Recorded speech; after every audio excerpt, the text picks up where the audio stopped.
So with that, I'll start off with my remarks. Earlier this week, I introduced Bill C-237, an act to establish a national strategy for a guaranteed basic income. While this is an idea that has been talked about for a number of years, and there have been motions presented in the House of Commons on this topic, this is the first time a bill has been introduced on guaranteed basic income in Canada. This bill is the culmination of many years of work, research, and advocates and champions, many of which I have mentioned earlier on in my remarks. They've been promoting and engaging Canadians in public discourse on this topic for many years. I'm actually going to start off by saying what this private member's bill is not about. It is not about testing whether or not basic income is a good idea. There's already strong and substantial existing information that supports the effectiveness of guaranteed basic income, but there's much less information on the best ways or models to implement and deliver basic income. Bill C-237 is focused on enabling the capacity to frame, test, and validate different models of implementation to get to those answers and the data. And to be clear, if passed, this bill would be focused on how to create basic income. This bill does not propose what basic income model to use, but it does provide a framework for enabling implementation pilots across Canada whose details would be determined through discussion and negotiation between the federal government and interested provinces or territories. The bill does not put a price tag on guaranteed basic income in Canada or propose how much it would cost. As a private member's bill, I'm not able to commit the government to spending money, but if this bill passes and it enables an agreement between provinces or territories and the federal government, then the cost would be determined at that point.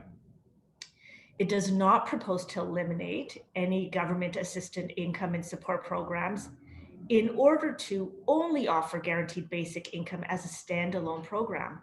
What the implementation model looks like and contains will be determined by each individual through the federal provincial arrangement.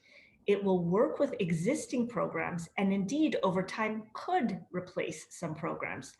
I would also hope that the basic principle of everyone is better off is adopted, because that is indeed the intention of this private member's bill. Now, it does propose the creation of a framework of national standards so that best practices can be created for the implementation of a guaranteed basic income over time. And it does propose the collection of data to identify the impact in three key areas. So what's the impact on government in terms of responsiveness, effectiveness, and over time, whether there's a reduction in the complexity of our social welfare system. It does look at impact on recipients, so training, retraining, upskilling, job income levels, etc. And then it also looks to collect data on the impact of basic income on recipient communities.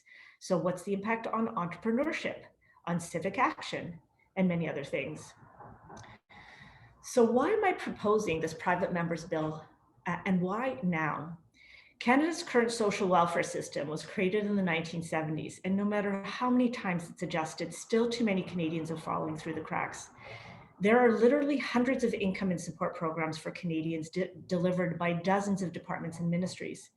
This complexity means that our current service model misses many of the Canadians most in need, focuses too often on applications and auditing Canadians, and less so on the actual support that they need. So despite these programs and our deliberate efforts to tackle income inequality, it continues to grow. So maybe it's time to review the foundation of our social welfare system and bring it into the 21st century. Perhaps it's time to look at a different service model like guaranteed basic income, one that may simplify our social programs while better delivering support. Another reason for why now is that the world of work is changing faster than ever before. So more workers are shifting to the gig economy. There's more temporary and short-term work and jobs, and many jobs are being eliminated and have been eliminated for a number of years by automation and artificial intelligence. In addition, disruptions in our economy are happening faster and more frequently, leaving many Canadians working harder, longer, and feeling like it's more difficult to get ahead. So all through history, humans have had to adapt to change, and we know how to do this. But we have trouble with transitions, particularly the negative ones, one of which we're going through right now. Our social safety net is not well designed to help Canadians through transitions. So we need a new model, one that does, and one that provides stability to the middle class, to those trapped in the cycle of poverty, and to those in danger of falling into poverty. If someone's struggling to stay above water and has to make decisions about how to survive, one can't be innovative. One's not going to take risks like starting a business or retraining or upskilling. So we need a social welfare system that's more responsive, less complex, more flexible, and is better at managing labor changes, disruptions, and transitions. And a basic income program can offer that. And what better time than now? At a time when we're about to invest $70 to $100 billion to restart our economy, now's the time to experiment, test new ideas, fix structural issues, and to build our economic and social structures back better. Finally, this is my final point, I see guaranteed basic income as a cornerstone of Canada's innovation and economic growth strategy. Equal opportunity for everyone to succeed is one of my fundamental values, and it's at the heart of Bill C-237. Only by ensuring we have a system that properly supports Canadians, that provides true stability, and removes all obstacles to the access to opportunity, will we enable Canadians and Canada itself to achieve its potential.